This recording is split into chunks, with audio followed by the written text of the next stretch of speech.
Maravilha, pessoal! Sejam muito bem-vindos à nossa segunda aula do nosso curso Estudo Fechado, a Verdadeira História sobre Jesus. Um tema que não tem como não ser, polêmico.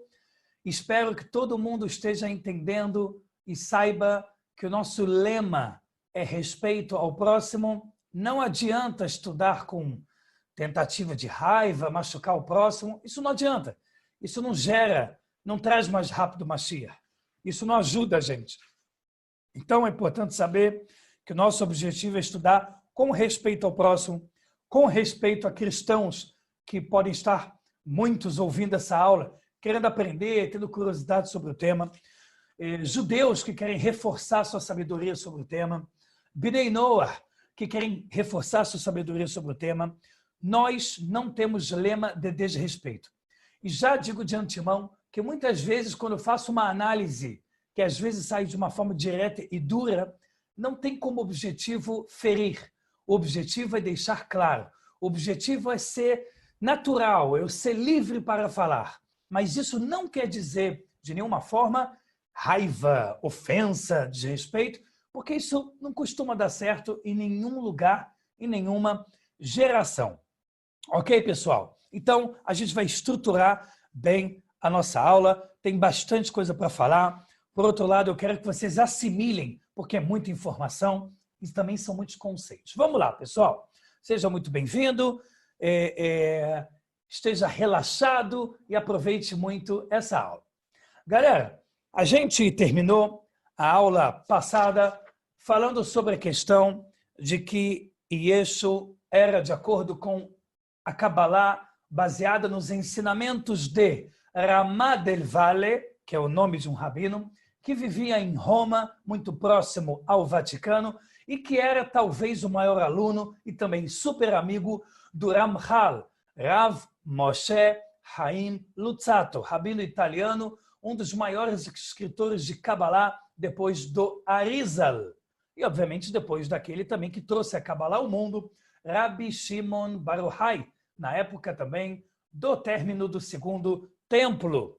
É importante também a gente lembrar que essa encarnação de Esav tem total ligação com o conserto que ele não conseguiu, passar durante a sua vida como Esav.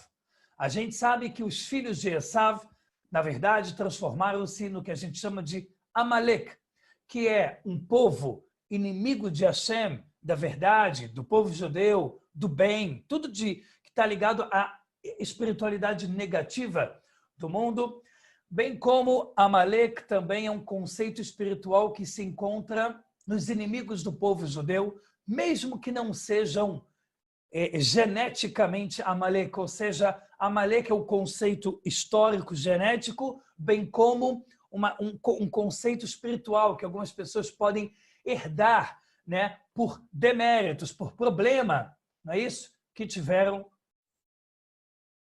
feito. Certo? Ok. Entendido isso, pessoal, a gente sabe que Yeshu, a gente vai falar um pouco agora do que temos na Torá sobre o crescimento dele. Se a gente juntar algumas Gemarot, Braitot e Tosfot, que são partes da Mishnah que não foram escritas oficialmente na Mishnah, partes da Gemará que não conseguiram a igreja censurar, eles tentaram desesperadamente arrancar a história verdadeira, mas não conseguiram tudo, graças a Deus. É importante saber que hoje no Vaticano eles detêm da história verdadeira de Jesus, que está escrita em todos os livros judaicos da época. Estamos falando de centenas, não obrigatoriamente centenas de livros, mas centenas de artigos ou páginas da Guemará que foram arrancadas durante inquisições, cruzadas e outros tipos de perseguição do cristianismo, A gente não está aqui para ofender o cristianismo, nem a dizer que hoje em dia a igreja quer isso, ou maldade, mas a gente sabe que essa é a verdadeira história do mundo. E isso acaba sendo bom até para quem não é católico. Quem é evangélico e que tem uma certa raiva da Igreja Católica, eu sei porque eu conheço, tenho alguns colegas pastores que me deixam claro essa ideia, dizendo a Igreja Católica é má, foi ela que fez uma má propaganda do cristianismo, mas foi ela também que construiu o cristianismo da qual se acredita, do evangelhos que se transformaram no Novo Testamento. Foi ela que conseguiu arrancar a história verdadeira de Jesus. Porque se a história verdadeira de Jesus tivesse sido passada de forma clara para o mundo, com base judaica, o cristianismo, tanto católico, protestante, evangélico, presbiteriano, não importa qual ramificação, todo mundo teria como claro qual foi a verdadeira história de Jesus.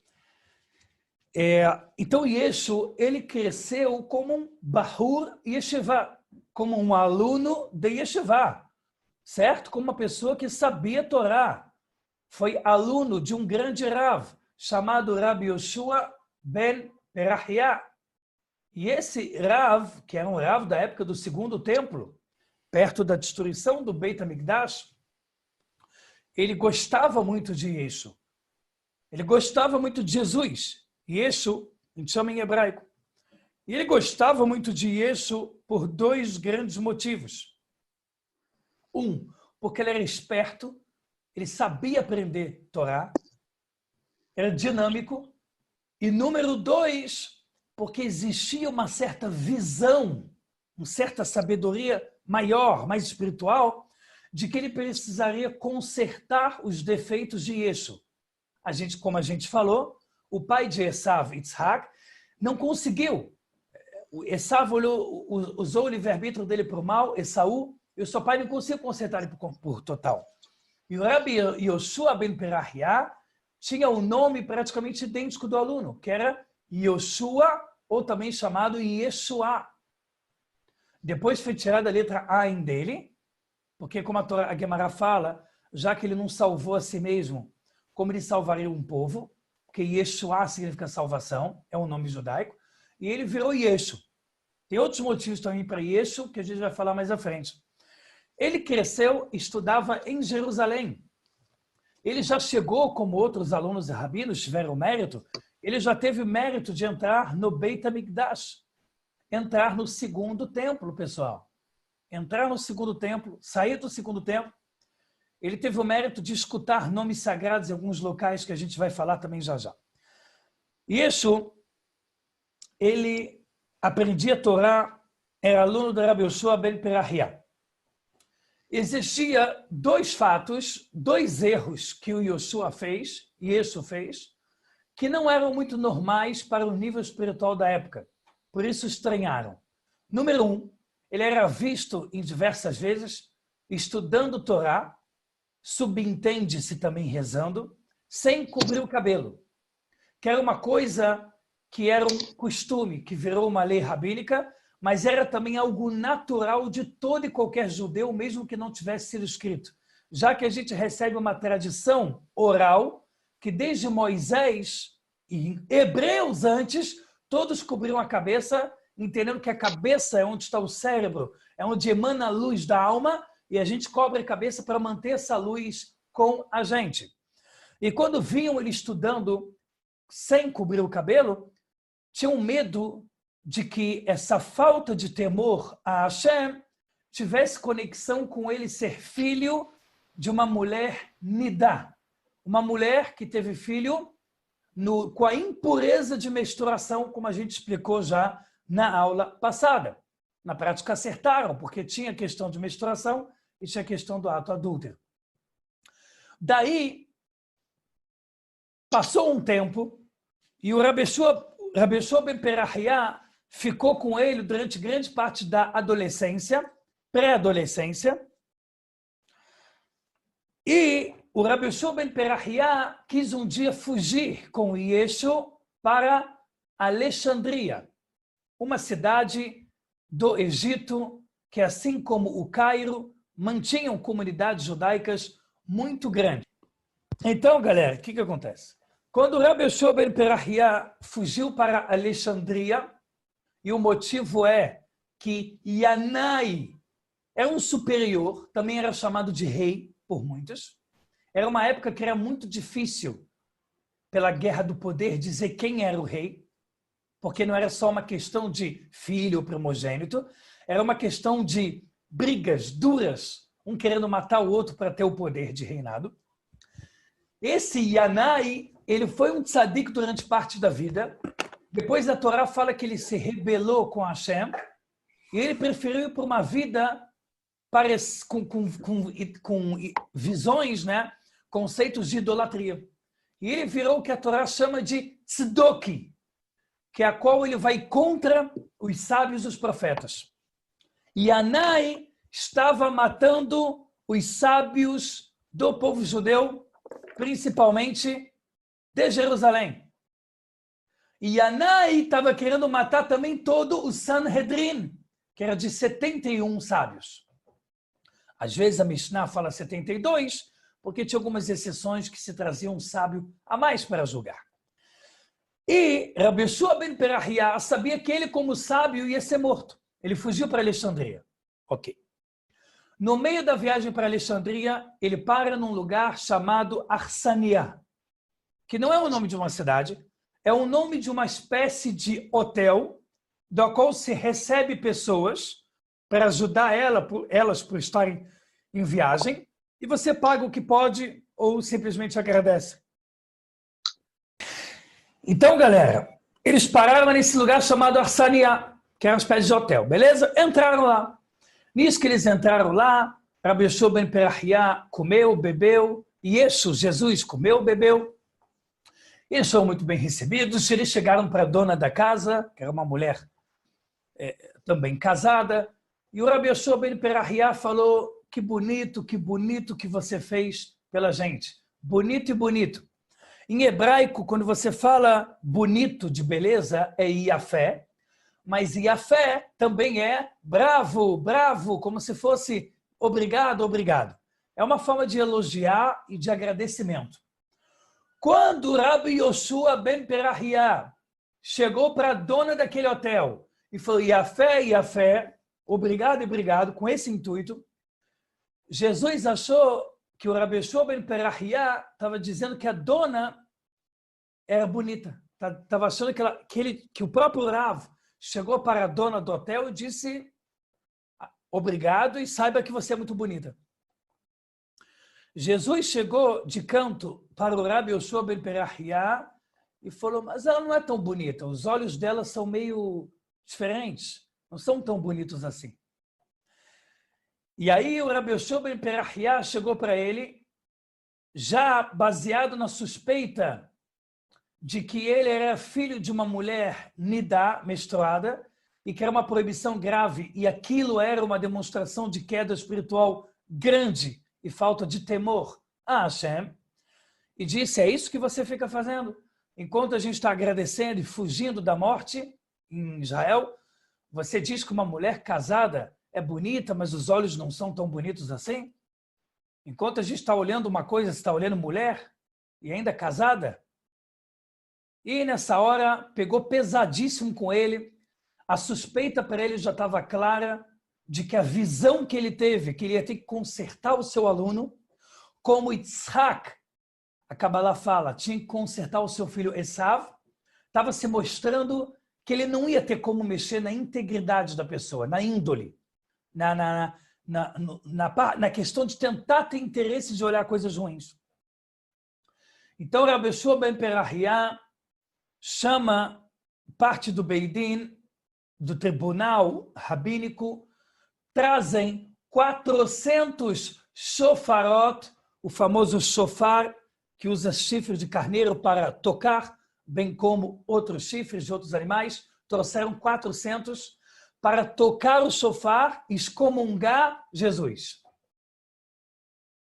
Rabi Yehoshua ben Perahia estava claro para ele de que Jesus, em questão de tempo, não ia mais manter a Torá dele como sagrado e ele ia deturpar. Isso é baseado no que o Perikei Avot, Ética dos Pais, fala, Ezeu hachacham aroet hanolad. Quem é o sábio é aquele que vê o que está acontecendo, tudo que está acontecendo no futuro. Ou seja, a pessoa sabe o que vai acontecer no futuro pela sabedoria. Aproveitando para responder a Dani, que eu acho que é importante responder agora.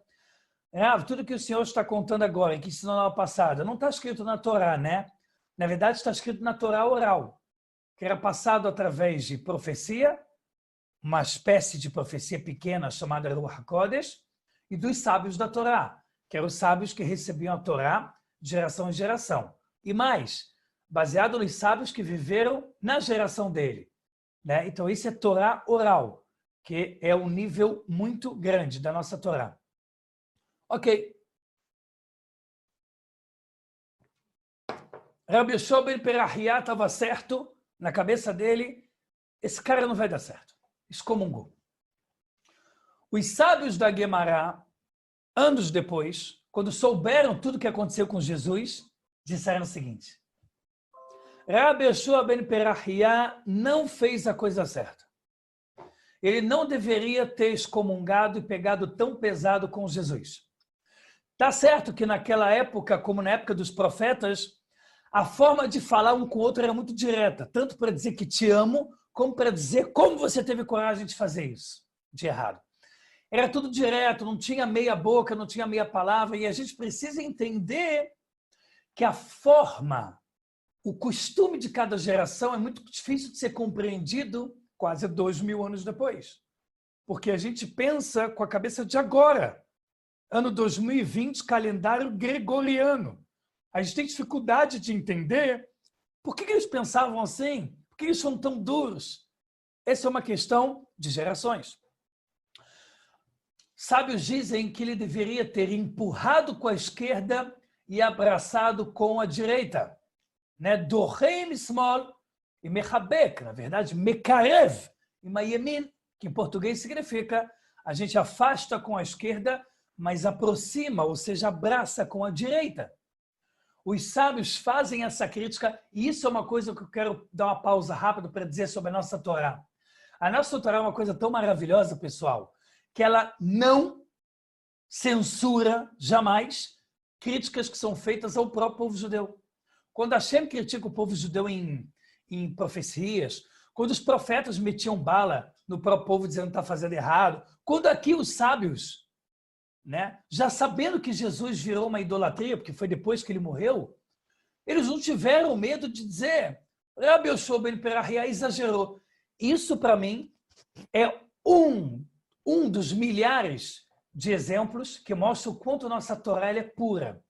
Nenhuma religião, sem exceção nenhuma, ela fica se autocriticando, metendo pau nela mesma, dizendo que aquele errou, que ela acertou. Porque é natural que o ser humano acerte e erre. Perfeito é só Hashem. E aqui na nossa Torá oral, não há qualquer dúvida que Rabi Yoshua ben Perahia exagerou. Ok, pessoal. E isso, então, Jesus foi excomungado. O que acontece é que depois disso, Jesus volta e tenta falar com o seu Rav. Ele tenta pedir desculpa pelo que ele fez. E toda vez que ele chega, o Rabi Yoshua ben Perahia, por acaso, entre aspas, ele está na hora do Shema Israel, que é o momento que é uma mitzvah da Torá que a pessoa não pode interromper, ou no momento de reza. Não se sabe exatamente quantas vezes Jesus foi tentar falar com o seu rabino, Rabi Yoshua ben Perahia, que o excomungou, mas se sabe que a última vez foi quando Jesus foi falar com o seu Rav, e o Rav dele, mesmo sabendo que não pode nem fazer sinais com a mão na hora da leitura do Shema Israel, que é uma mitzvah da Torá muito sagrada, ele resolveu fazer, dizendo, espera aí, eu não posso falar agora. A Guemará fala que Jesus entendeu isso como, eu não vou atender você. Eu já te excomunguei, eu não vou aceitar você. Depois dessa vez, Jesus volta mais uma. Mas dessa vez, galera, não é mais para conversar com o Rav. Ele traz um tijolo, uma pedra, e faz uma idolatria chamada Marcolis, que é uma palavra que está ligada ao grego, depois também conectado mais à frente ao latim. Márcolis, que a gente vai entender mais à frente o que é isso. Mas, resumindo, é uma idolatria da qual você pega a energia da pedra, vendo a pedra como uma divindade. Se você entende que a pedra é um remédio, como ela é muitas vezes, está ótimo. Tudo que está na natureza, tudo que Hashem criou, serve para alguma coisa. Está ótimo. Agora, ver como Deus não. E essa era uma forma de se rebelar, já que ele tinha uma personalidade rebelde, a Torá fala, que vinha da relação proibida da mãe. Então ele foi lá, trouxe na casa do Rabi Yoshua ben Perahia uma pedra e se prostrou e fez idolatria. O Rabi Yoshua ben Perahia terminou de rezar e falou, Tarzor ahora, tarzor betshuvah. Em português, para com isso, volta atrás, se arrepende agora. Né? Em outras palavras, o que você está fazendo? E Yeshua respondeu para ele algo que ia dividir o judaísmo, a Torá, para um pensamento reformista da época. Ele falou o seguinte, a partir do momento que eu pequei, Rav, e que eu fiz outras pessoas pecarem, não tem como Hashem aceitar o meu perdão. Rabi Yoshua ben Perahia disse para ele, não é verdade? A gente pode se arrepender de tudo. Jesus falou, eu não acredito, e foi embora. Ele foi embora por volta da idade de adolescência, entre 13 e 15 anos, média. E daí ele vai para o Egito. Ele vai para o Egito. Vamos entender o que acontece agora quando ele vai para o Egito. Um parênteses importantíssimo para você anotar, se tiver como anotar. A Guemará, no Tratado de Brachot, ou seja, no assunto que fala sobre bênçãos, Brachot na Torá oral, página 12, parte B de bola, tem sempre a parte A da folha e a parte B, que é o verso. Lá o Rashi, maior explicador da Torá escrita em Guemará, fala o seguinte, o que significa heresia e idolatria? Eles são representados pelo Yeshu e alunos de Yeshu. Ou seja, o Rashi, que viveu mais ou menos no ano 1100 da Era Comum, da contagem moderna, ele diz que o significado, a representação de heresia e idolatria é Jesus e os seus alunos. Que a gente vai ver daqui a pouco quem eram os alunos de Jesus, qual era o nome deles, qual foi a participação deles no cristianismo. O que significa? Avodah zará, idolatria por dentro, e um falso crédulo em Hashem por fora. Isso é um conceito importantíssimo para a criação futura do cristianismo. Existe a política, poder, existe medo, existe muita coisa na criação do cristianismo. Mas a principal é heresia e idolatria significa Jesus e seus alunos, ou seja, idolatria por dentro, que é a realidade, mas um falso crédulo em Deus por fora. Isso é o cristianismo. Não, a gente acredita em Deus. Mas o nosso Deus também é o Filho, também é o Espírito Santo. A gente reza para a Virgem Maria, uns rezam também para canonizados, que foram santos e papas, e a coisa perdeu o controle. Ok, pessoal. Ok. Deixa eu falar uma coisa para vocês. Jesus, ele foi para o Egito e passou anos e anos lá. Anos e anos lá. E lá ele aprendeu mais sobre uma idolatria chamada Márcolis, que é uma idolatria da qual você utiliza nomes sagrados para fazer coisa proibida e você acredita num Deus que está ligado a pedras, para tirar a energia que Hashem colocou nas pedras desde a criação. Não é à toa que o mundo é apaixonado por pedras, por gemas. O motivo disso é porque as pedras preciosas ou semi-preciosas, elas carregam histórias de milhares de anos. Imagina quanta influência ela recebeu de Hashem e de tudo que ela viu, entre aspas, de tudo que ela pegou de energia. Então é sabido que ela tem uma coisa muito grande, até valor físico. Você pega uma pedra de diamante, uma pedra de esmeralda, uma pedra de olho de água marinha, ou própria pérola, e você vale muito dinheiro. Porque se entende o valor histórico. Muito interessante isso. Muito interessante. Não é só o valor baseado em oferta, né, e procura, que é quanto tem de pedra, quanto tem de escassez. Esse é o valor. Não. É o valor também histórico. E muitas vezes geopolítico. Ah, aquele povo usava pedra para isso. Aquele povo usava tal pedra para aquilo. Ok. E aí o seguinte, pessoal. Jesus, quando estava no Egito, ele chegou na conclusão que ele sempre pensava na época que ele estudava em Yeshivá. E aqui a gente vai para um novo patamar do nosso estudo, que é entender o que Jesus já pensava quando era aluno de Yeshivá. A Gemara no Tratado de Sanhedrin, que fala sobre o rabinato e os profetas e os sábios, na página 43, fala muito sobre como o povo judeu julgou Jesus com juízes, né, com tratado rabínico, sobre o que ele fez. Então, a Luciane está perguntando uma coisa que está ligada a um exorcismo, e a gente vai falar disso. A gente vai falar disso. Quando eu entrar no tema, Luciane, pode me perguntar à vontade disso. Para a gente não sair do assunto, mas a forma que o cristianismo aprendeu sobre exorcismo é que, usando a idolatria, você consegue assustar a alma que está como encosto mais do que ela te assusta.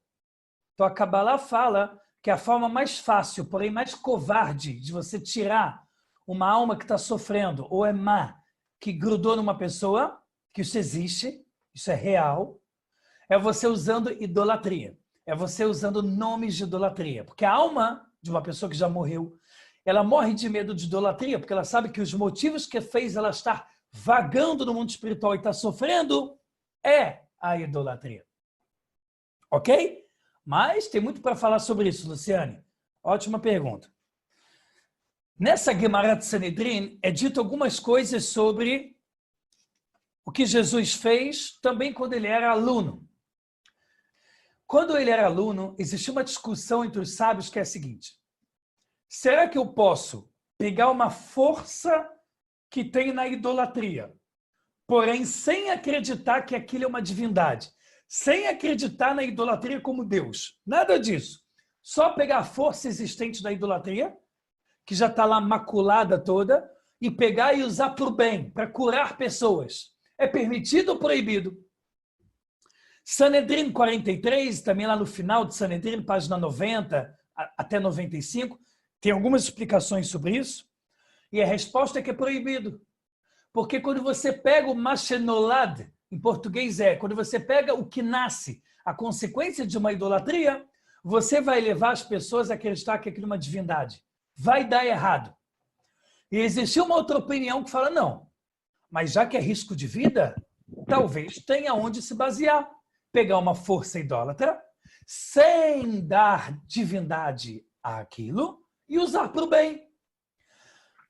A lei judaica ficou, e tudo isso é por profecia através dos sábios, como a Torá fala na Parashá, na porção semanal Juízes, Shoftim, que Hashem deu a força para os sábios fazerem decretos rabínicos de acordo com a realidade a cada geração. E na Gemara ficou como lei judaica, no tratado da Torá oral, chamado Sanhedrin, que é sobre o rabinato, sábios, de que é totalmente proibido. Que isso por si só é idolatria. Imagina, eu ia começar a querer que tivesse centros de magia negra na minha rua, porque cada vez que fazem uma magia negra, eu vou lá, pago, peço para me dar alguma magia, ou um conceito, ou um nome, e uso para o bem. Ou seja, todo patrocínio que está fazendo o meu bem de tal e tal pessoa seria magia negra? Seria idolatria? Então a Torá fala, a Torá oral diz, é completamente proibido. Proibido. Para Jesus isso era inconcebível, porque ele sempre tinha curiosidade sobre idolatria. A Kabbalah diz que ele sempre tinha uma água na boca, Jesus, talvez por ele ser a encarnação de Esaú, Esav, talvez não, né? Com grande possibilidade, para não dizer certeza, bem como ele ter sido filho de um ato tão baixo nível para aquela geração.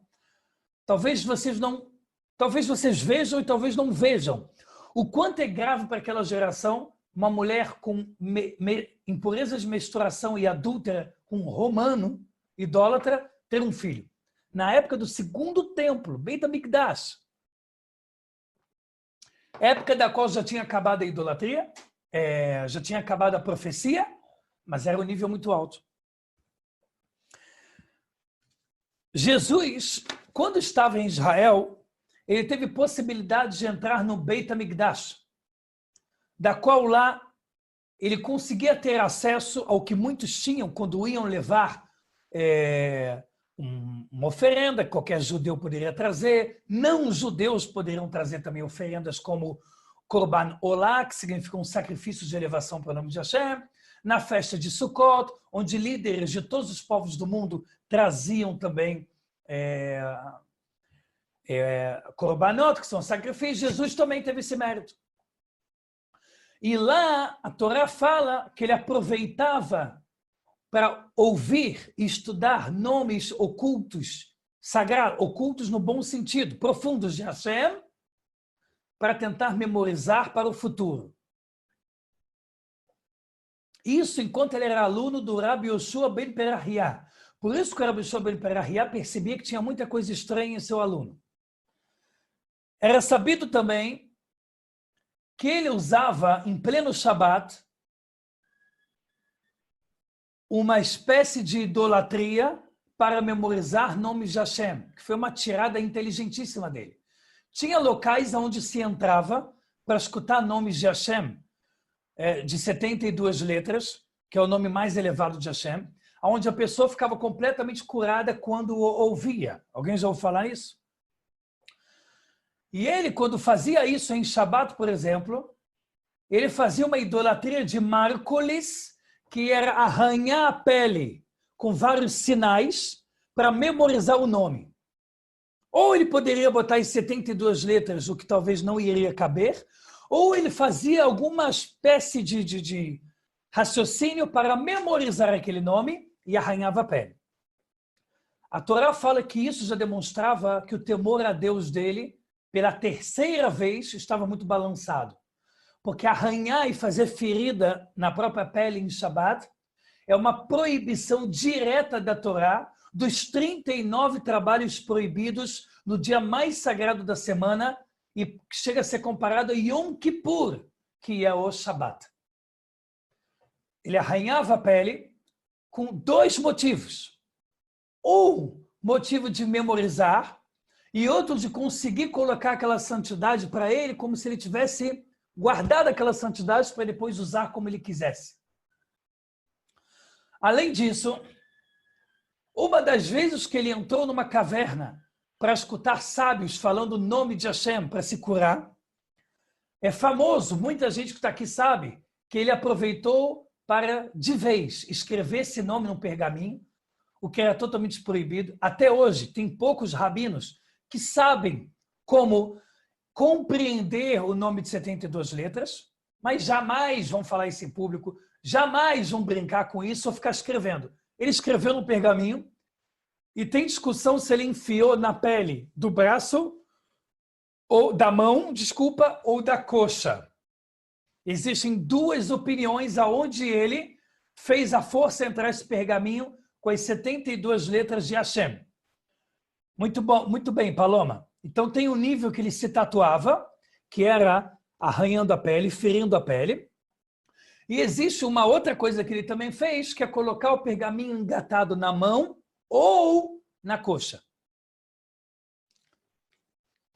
Na mão, ele teria a vantagem de conseguir fazer milagres com o nome de 72 letras de Hashem.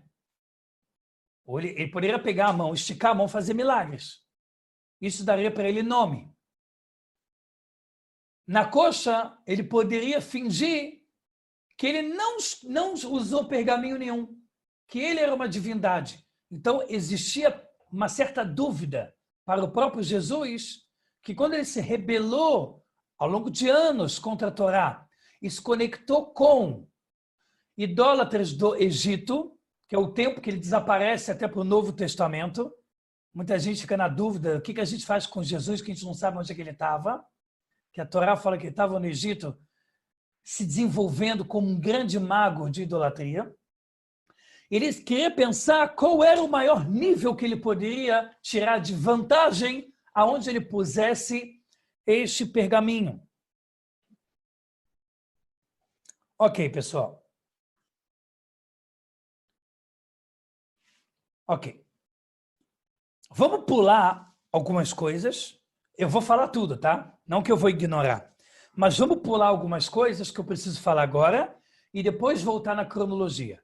E vocês vão entender que às vezes é necessário não partir só do pressuposto cronológico, e sim conceitual. Tem várias perguntas aqui, né, que eu gostaria que vocês repetissem no final da aula. Milagre do vinho, é verdade ou mentira? Isso eu vou explicar daqui a pouco. Cristã, Bíblia cristã, o que tem que fazer ou não com ela? Alguém tentou impedir Jesus ou não? Por favor, repitam essas perguntas no final da aula. Tá? Por favor. Se eu também não lembrar e falar para vocês.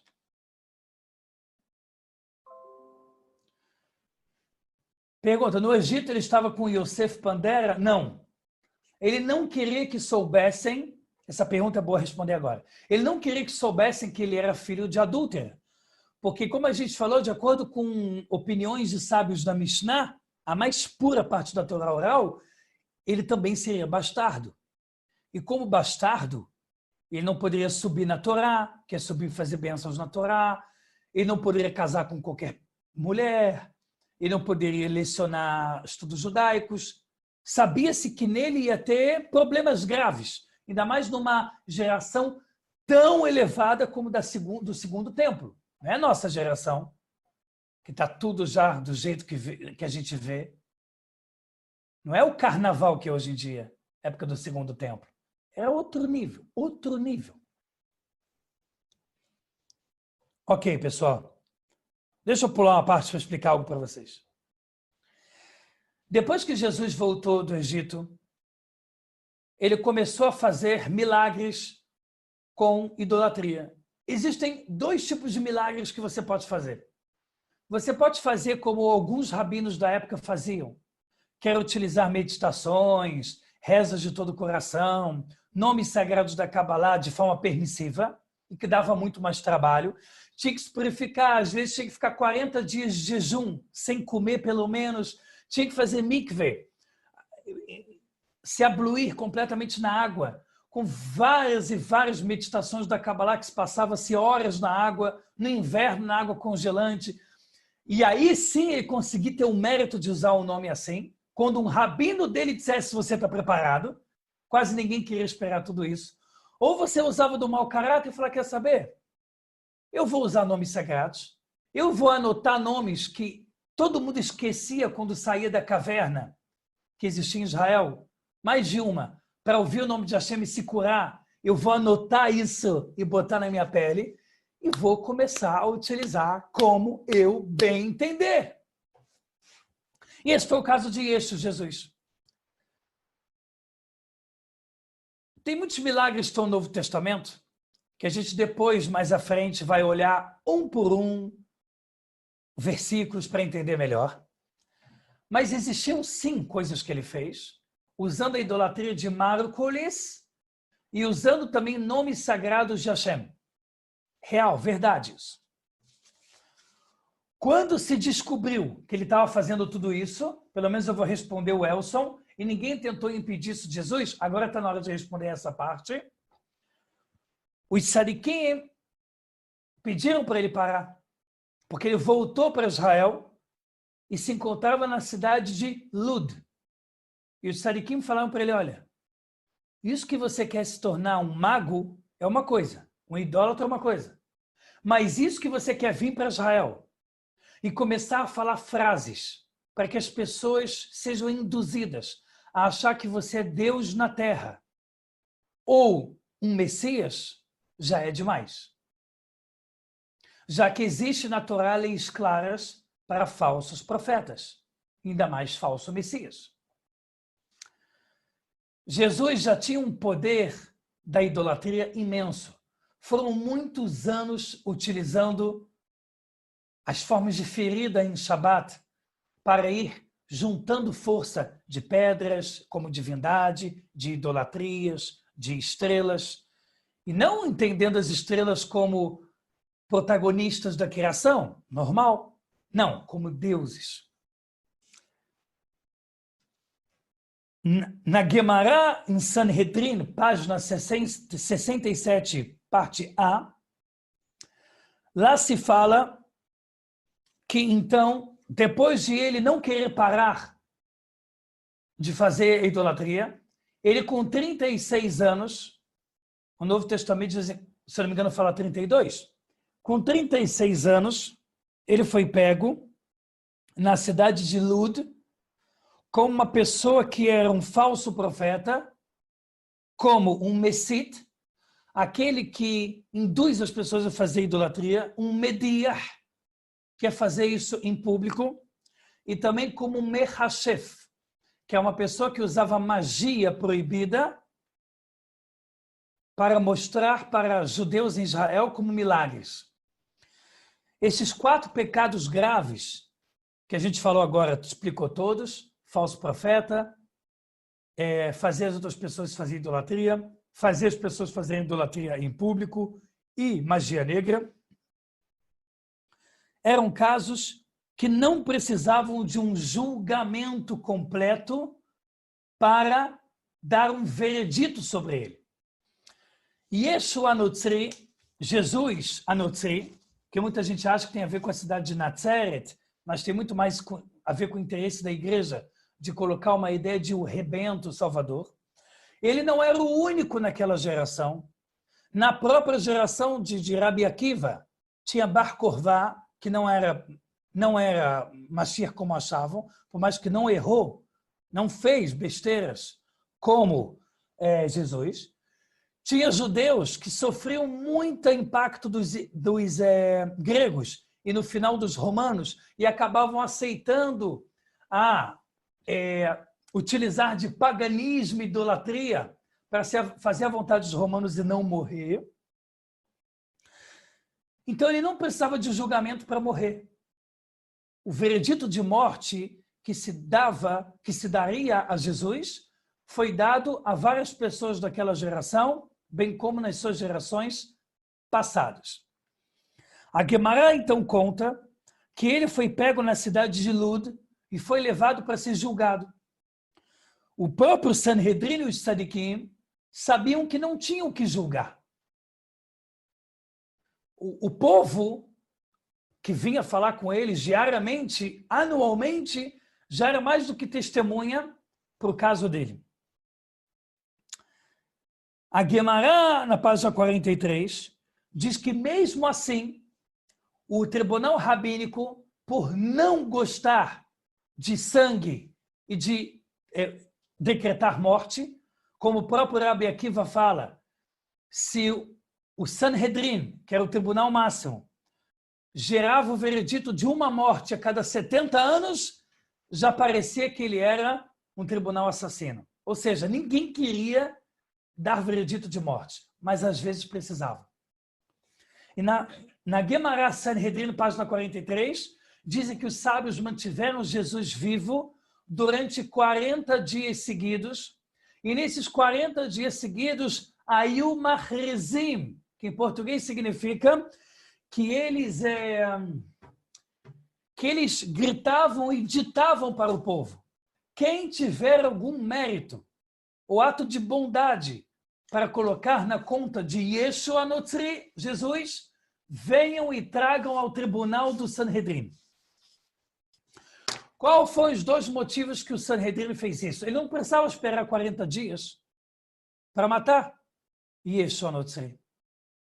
Mesmo assim, ele deu 40 dias, por dois motivos. Um, porque o povo judeu, nas suas leis, dentro de Israel, o segundo templo, e com amor a Hashem e ao próximo, sempre tentava empurrar a ideia de matar, de trazer pena de morte a alguém. E número 2, existia um outro motivo que a gente vai entender melhor e melhor ao longo das aulas. Jesus, quando voltou para Israel, ele era amigo também do famoso Yanai, chamados por alguns Yanai o rei, Améler, que era esse que foi tzadik por um tempo, se rebelou, foi para a idolatria e começou a perseguir sábios da Torá. Porque ele entendia que quanto mais ele matasse os judeus e desse força para os romanos, mais ele ia ter um posto altíssimo. Que nem aconteceu em várias histórias de quando um povo perde, sobram pessoas importantes do povo que perde, e eles têm medo do povo conquistador e vêm ser amigos. Não, a gente queria que vocês conquistassem nosso país.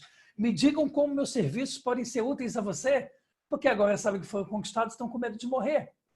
Então Yanai foi covarde e queria matar sábios, mas ele era amigo pessoal de Jesus. Existe uma Tosefta, que é um acréscimo da Guemará, que diz que o motivo que Jesus era amigo de Yanai eram dois. Primeiro motivo era que Jesus era idólatra e esse Yanai já estava amando a visão idolatria.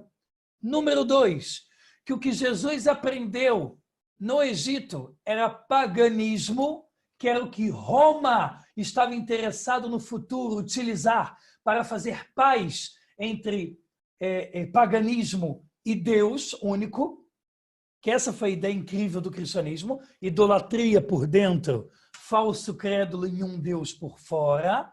Saibam que esse conceito é primordial na aula de hoje. E número 2, a Tosefta, que é um acréscimo da Guemará, que a gente encontrou poucas palavras hoje em dia, porque foi censurado pela igreja, é de que quando Yanai estava doente, Jesus utilizou a idolatria de Márcolis do Egito para curar Yanai. Yanai via Jesus como uma pessoa importante, um grande amigo. O que acontece?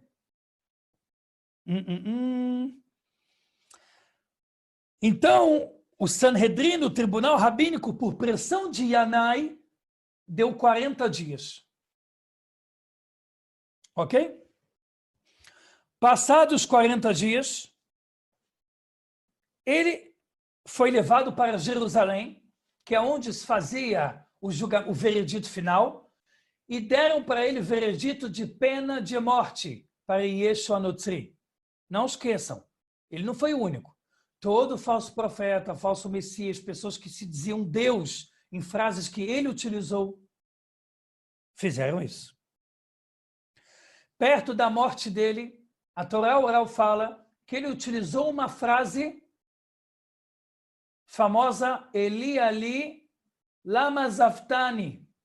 Meu Deus, por que você me abandonou? Isso mostrava que para Jesus, ele estava no caminho certo. E eu quero explicar para vocês o porquê. Quando você vê uma coisa proibida da Torá, ainda mais grave como idolatria, mas ela é bonita, ela é enfeitada por fora, ela se mistura com acreditar em um Deus, às vezes você acaba participando e dizendo, deixa eu ver isso aí. Deixa eu ir no centro espírita para receber um passe. Deixa eu ver macumba, deixa eu ver magia negra. Deixa eu ir numa igreja para ouvir um canto. Deixa eu ver idolatria. Quem diz que é tão ruim assim? Aí você vai, só viu, não morri, não aconteceu nada, não fiquei com febre, não peguei dengue por causa disso, não aconteceu nada. Aí a pessoa faz uma segunda vez.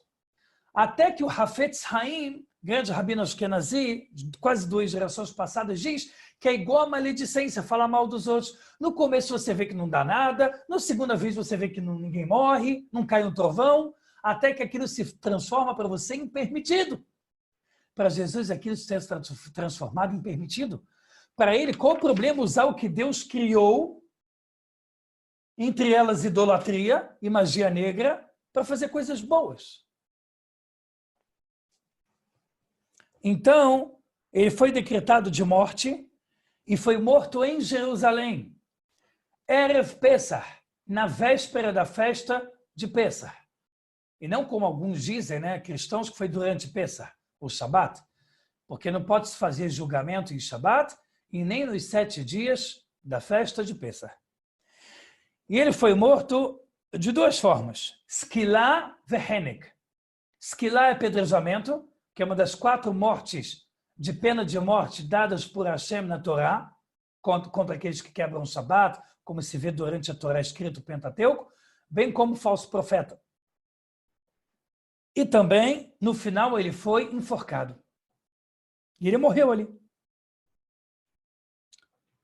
Não só ele foi morto, como foi morto também os seus 5 principais alunos.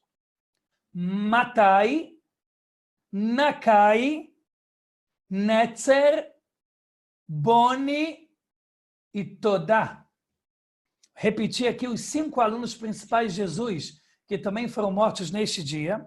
Matai, Natai, Netzer, Boni e Todá. O Matai foi um dos alunos de Jesus que escreveu artigos que depois foram dados nome, que a gente vai aprender isso melhor na aula que vem, On Galion, que depois fizeram parte de uma pequena gama do que foi o Novo Testamento. Foram alguns escritos do Matai, que era um dos principais alunos de Jesus, foram guardados e foram utilizados 325 anos, um pouco mais até depois, no Conselho de Nicéia, para oficializar o cristianismo. Pessoal, sobraram muitos outros alunos de Jesus,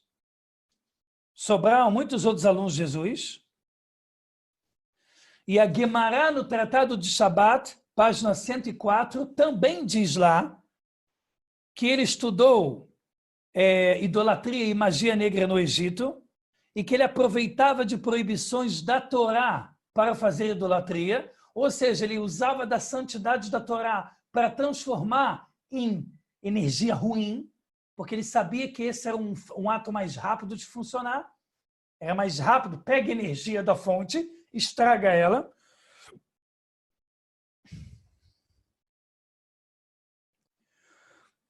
E que ele usava sinais de Kabbalah, da qual ele o escutava, para desenvolver idolatria no Egito. Isso é o que está escrito também na Guemará, Tratado de Shabat, página 104.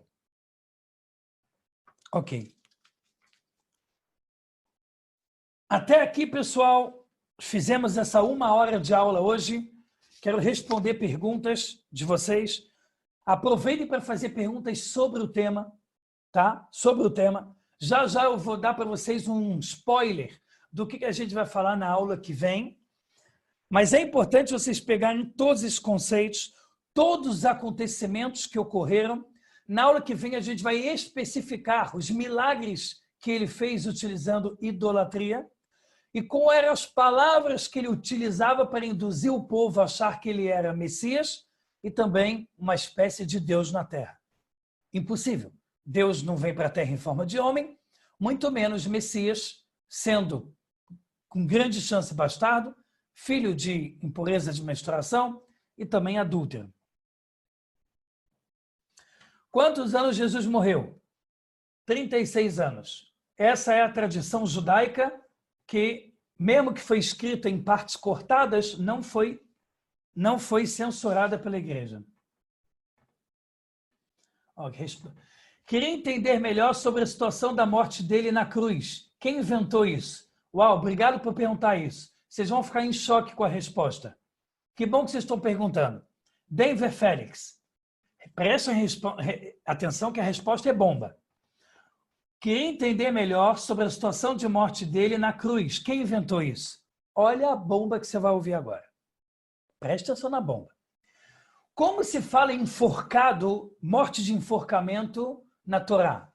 Henek, ou o verbo no infinitivo lahnok, que significa enforcar. Na época, Jesus dominava principalmente qual idioma? Aramaico. E a Torá também é explicada, a Torá é escrita, Pentateuco, rolo da Torá.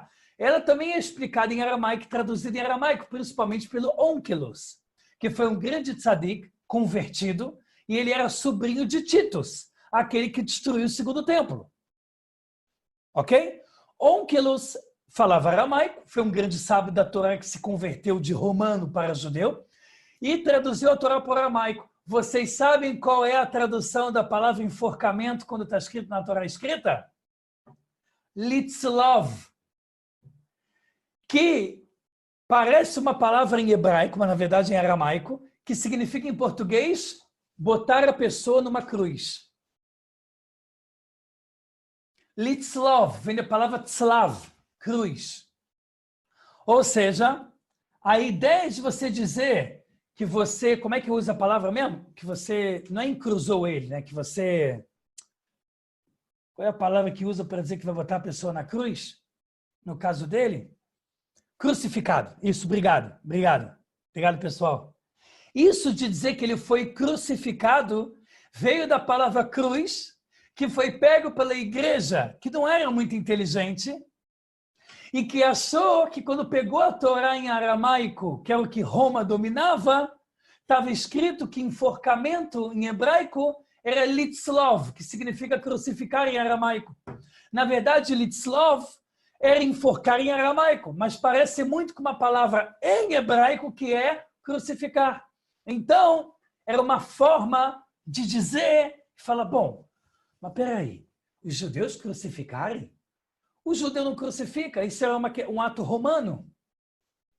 Se a Torá diz que a palavra enforcamento, que a gente achava que é enforcamento, é crucificar, e os judeus não crucificam, como é que a gente vai explicar que a culpa foi dos judeus? Então, eles aproveitaram aquela história totalmente falsa, que os romanos prenderam algumas pessoas, perguntaram quem vocês querem que morram, e aquela piada toda que não é verdade, é mentira, e aí escolheram Jesus. Isso tudo veio de uma tradução falsa, que a igreja achou que estava usando abalando, mas provou que ela tentou usar com mais intenções.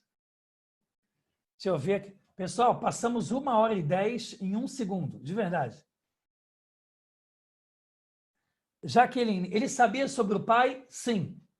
Ele sabia sobre o pai. Por mais que ele nasceu em Bethlehem com a sua mãe, a mãe dele sempre tentou, ainda mais durante o começo da vida, fingir para o seu marido de que ela não era adúltera. E foi daqui que saiu a ideia do cristianismo de dizer, tá, que Maria tinha que inventar alguma coisa para dizer que ela estava grávida. E como era comum acontecer milagres naquela época, uma das mentiras que ela falou é que ela engravidou milagrosamente. E daí a igreja tentou utilizar a junção entre o paganismo com a ideia do milagre, sublime. A ideia de que você pode ter filhos sem ter relação, porque a relação é uma coisa impura. Você quer ver outra coisa estranha? O Novo Testamento em nenhum momento fala se Jesus era casado ou não. Alguém já parou para pensar nisso? Por que o Novo Testamento não abriu a boca para dizer se ele era casado ou não?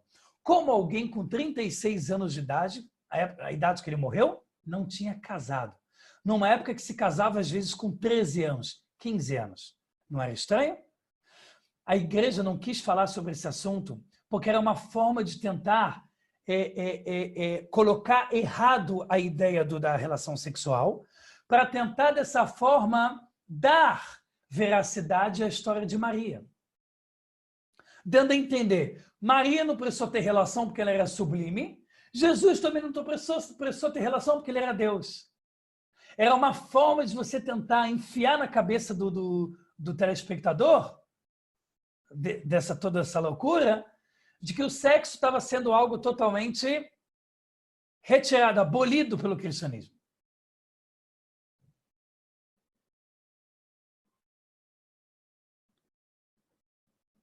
Ok, vamos lá, pessoal.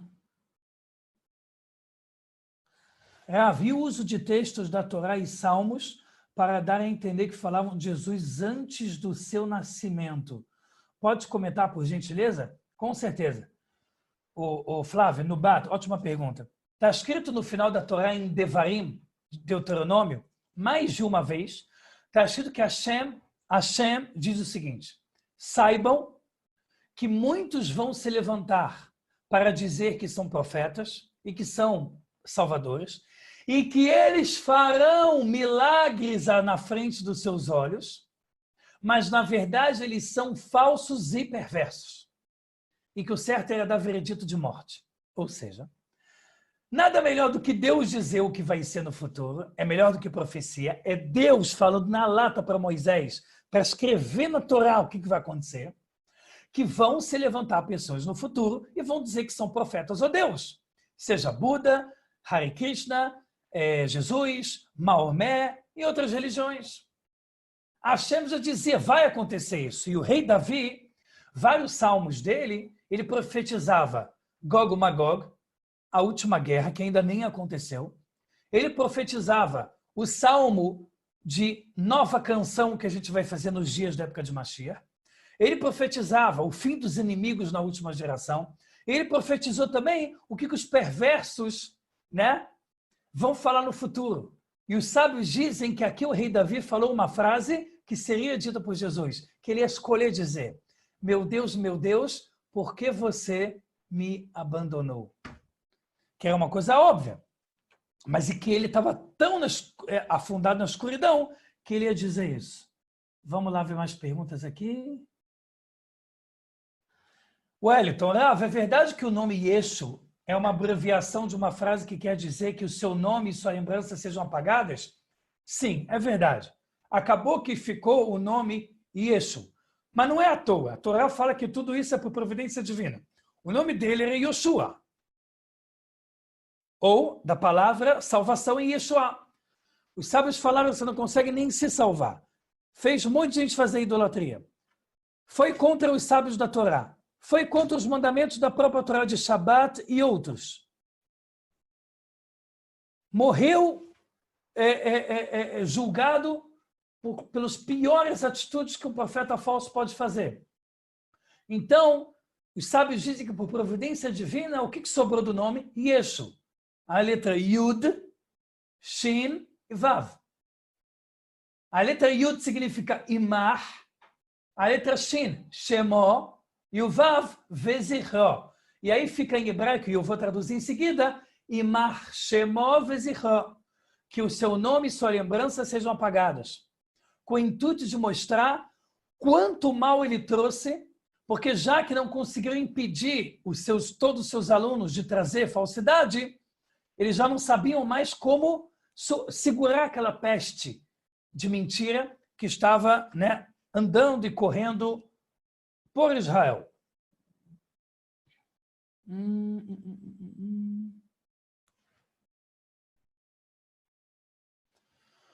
Roberto, por que quase não se conhece as 7 leis de Benhur no Brasil, que é dominado pelo cristianismo? Tem várias respostas, uma delas vai vir na aula que vem. Mas, Roberto, você tem que saber que o cristianismo não está nem um pouco afim que você seja Bnei Noach. Porque você sendo Bnei Noach, você não precisa de carteirinha. Você não precisa pagar mensalidade de um clube ou de uma sinagoga. Você não precisa dar 10% para ninguém daquela religião. Então, para o cristianismo, qual é a vantagem de você ser um Bnei Noach? Nenhuma. O cristianismo sempre pegou tudo que atrapalhava ele e destruía e fazia inquisição, ou pegava para si, como o carnaval. Que quando a igreja viu, tem uma aula no meu canal só sobre carnaval, quando a igreja viu que não conseguia deter o carnaval, dizia que o carnaval era algo santo. E que existia aqueles 40 dias, não sei o que, de Páscoa, que eu não bebo, que eu vou ficar sem beber, como forma de que eu agora vou me espiritualizar. Está entendendo a loucura toda?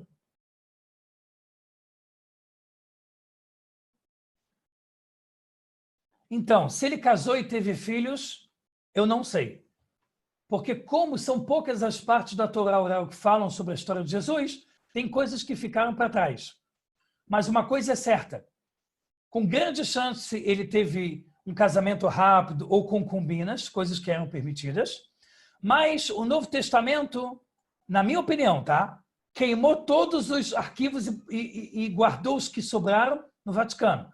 Porque se você diz que ele casou ou teve filho, você colocou ele como humano. Você colocou ele como humano. Né? Inclusive, as próprias frases que eles tentam dizer que Jesus é Messias ou Deus, não colam.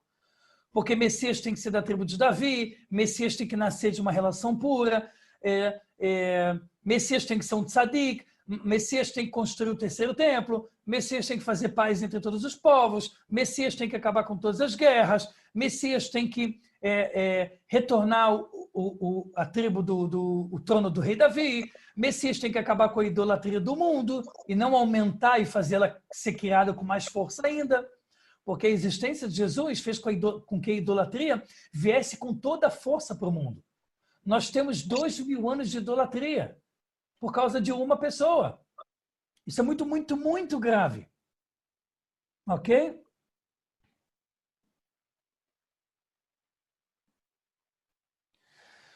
Isso eu vou explicar para você. Tiago Mendes, já ouvi falar que a Roma utilizou a história de Akiva para assimilar a história de Jesus, que tinham 12 discípulos.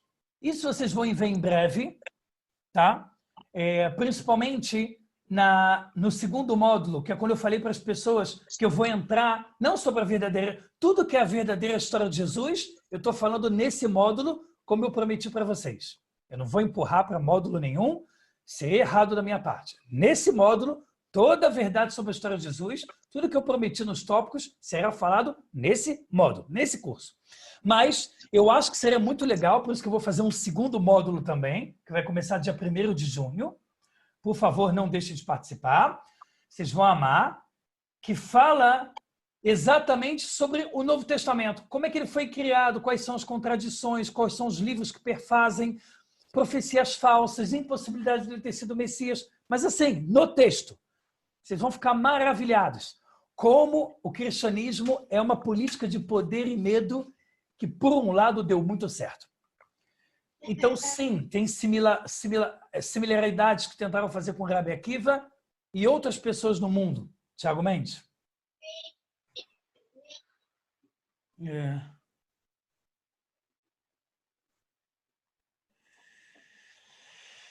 Tem gente perguntando, pessoal, Anais e Califás, a gente vai falar também. Principalmente isso vai ter que ter a ver com o Novo Testamento. Tá? Agora, o que é importante, quero dizer para vocês é o seguinte. Milagres que ele fez, de cego, leproso, vinho eu não sei se tem base, mas na Torá, sim, ele utilizou a idolatria para ajudar um cego a ver, principalmente com o pergaminho do nome de Hashem, e também o leproso. Isso tem base, sim. Outra coisa que eu queria falar para vocês, para não faltar para essa aula, é dizer para vocês o que a gente vai desenvolver também na aula da próxima aula, na terceira aula.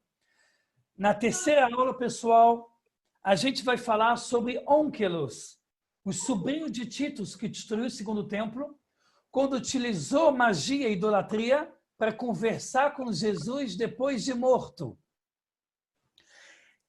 É sabido que Onkelos, vivo depois da época de Jesus, usou de idolatria quando ele era ainda um pagão para entrar em contato com Jesus.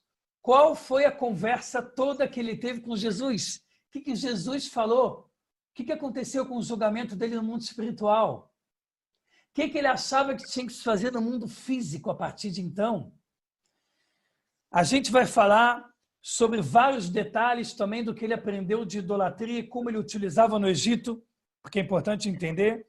A gente vai falar sobre Rabi Akiva e Rabi Eliezer, que tiveram contatos com Jesus e com seus alunos, e o que eles falavam na época.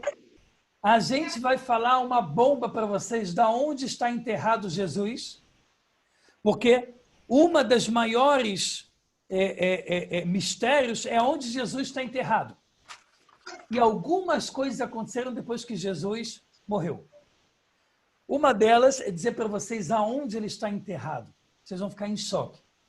A igreja sempre tenta mentir e dizer que não, ele subiu aos céus. Óbvio que se achassem o corpo, eles simplesmente iam dizer o quê? Não, a alma que é o Deus subiu, o corpo ficou, a igreja sabe dar desculpa. Seja católico ou evangélica, ela sabe dar ótimas respostas, principalmente que são emotivas, emoção. Mas a gente vai falar para vocês aonde ele está enterrado. O que isso tem a ver com o Arizal, que veio há 500 anos atrás? Um dos maiores cabalistas da Terra, que explicou algumas coisas sobre Jesus. O que On Galion fala? Parte do que Matai escreveu sobre o ensinamento de Jesus, que depois viraram parte do Novo Testamento. E muito mais. A gente, na aula que vem, vai falar muito mais bombas. Eu tenho certeza que vocês vão gostar muito. Espero que vocês estejam gostando. Anotem tudo, vejam a aula, revejam as aulas, porque só vem bomba e coisa maneira por aí sem parar. Tá certo? Terceira aula que vem, vamos falar sobre esses assuntos que nós falamos agora. Talvez um pouco menos de uma ou outra parte e mais de outros. E não esqueçam que o segundo módulo já vai abrir as inscrições já amanhã, terça-feira, 5 de maio, sobre tudo sobre o Novo Testamento, profecias falsas, falso Messias, tudo que está na Torá sobre Mashiach, famoso Isaías 53, que é usado, meu Deus do céu, que forçação de barra, e tudo que vocês vão aprender. Mas eu quero mostrar na íntegra, eu quero que vocês sejam sábios em relação a esse assunto. Eu quero que vocês tenham na ponta da língua, sem precisar convencer, jogar na cara de ninguém, sempre no caminho da paz e do amor ao próximo, sabendo a verdade. Espero que vocês tenham gostado muito. Pessoal, obrigado aí, mais de 110 pessoas assistindo ao vivo essa aula de hoje. Semana que vem vai vir muita bomba, inclusive a história e a conversa de Jesus com o sobrinho de Titus, aquele que destruiu o segundo templo.